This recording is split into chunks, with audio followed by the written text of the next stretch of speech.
അങ്ങനെ ഈദ് ഷോപ്പിങ്ങിൻ്റെ പാർട്ട് 2 ആണ് കേട്ടോ. അങ്ങനെ അന്നത്തെ ദിവസം ഷോപ്പിംഗ് ഒന്നും നടക്കാത്തത് കൊണ്ട് തന്നെ പിറ്റേ ദിവസം നമ്മൾ വീണ്ടും ഇറങ്ങിയിട്ടുണ്ട്. ഇത്തവണ മക്കൾക്കെങ്കിലും ഡ്രസ്സ് എടുക്കണം എന്നാണ് ആഗ്രഹം.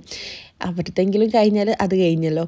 അങ്ങനെ പിന്നെ നമ്മളൊരു മോളിലേക്കാട്ടോ പോയത്. അവിടെ ആകുമ്പം ഈ സെൻട്രൽ പോയിൻറ്റ്, മാക്സ്, ആരംഭി അങ്ങനത്തെ ഷോപ്പുകൾ ഒരുമിച്ചുണ്ടാകുമ്പോൾ ഒരു സ്ഥലത്ത് കിട്ടിയില്ലെങ്കിൽ അടുത്ത സ്ഥലത്ത് കയറാമല്ലോ. അങ്ങനെ നമ്മൾ മോളിൽ പോയ സമയത്ത് അവിടെ പോയി കുറേ കറങ്ങിയപ്പോഴാണ് മനസ്സിലായത് ഇവിടെ ഈ ഷോപ്പുകളൊന്നുമില്ല എന്നുള്ളത്. ഇവിടെയുള്ള കുറേ നൈറ്റീസൊക്കെ ഉള്ള ഷോപ്പാട്ടോ. നല്ല അടിപൊളി നൈറ്റീസ് ഉണ്ടായിരുന്നു. ഈ കൊറിയൻ ടൈപ്പൊക്കെ നൈറ്റി ഉണ്ടല്ലോ, അങ്ങനത്തെ നല്ല അടിപൊളി സാധനങ്ങളുണ്ട് കേട്ടോ. ഈ പിൻട്രസ്റ്റിലൊക്കെ കാണുന്ന ടൈപ്പ് ഓഫ് നൈറ്റീസ്. അങ്ങനെ അവിടെ കുറച്ച് കറങ്ങിയപ്പോഴാണ് ഹോം സെൻറ്റർ കണ്ടത്. അപ്പോൾ നമ്മൾ മെല്ലെ അവിടെ കയറി നോക്കാമെന്ന് വിചാരിച്ചു.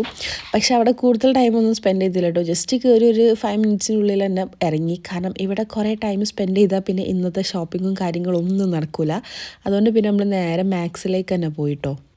ഇവിടെ നിന്ന് എന്തായാലും എസക്കും ഇസാൻക്കും പറ്റിയ ഡ്രസ്സ് കിട്ടുമെന്നാണ് പ്രതീക്ഷ. അങ്ങനെ പോയി ഭാഗ്യത്തിന് എസക്കും ഇസാൻക്കും ഉള്ള ഡ്രസ്സ് കിട്ടിയിട്ടുണ്ട്.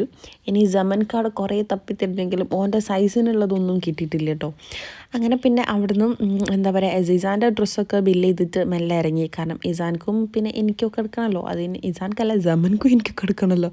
അതിനി പിന്നെ പോകാൻ വിചാരിച്ചു. അപ്പോഴേക്കും നല്ല വിശപ്പായിട്ടുണ്ടായിരുന്നു. പിന്നെ താൽക്കാലിക ആശ്വാസത്തിന് ഒരു ഷവർമൊക്കെ കഴിച്ചിട്ട് ഇനി നേരെ വീട്ടിൽ പോട്ടെ.